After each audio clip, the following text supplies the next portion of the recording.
that Arctic tern travels a distance equivalent to 3 trips to the moon and back in its lifetime?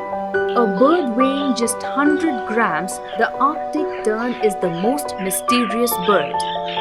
Each year, this bird undertakes an intercontinental flight from up north in Arctic Greenland to down south Antarctica and back, a distance of 90,000 kilometers.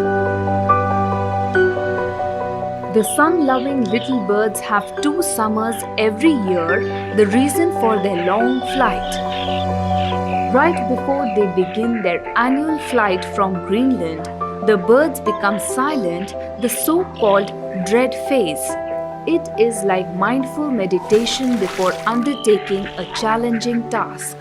They mostly glide with winds rather than active flight, extremely energy efficient.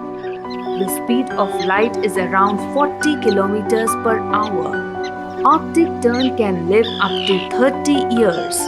In its lifetime, it travels around 2.4 million kilometers, approximately the distance equivalent to 3 round-trip flights from Earth to the Moon.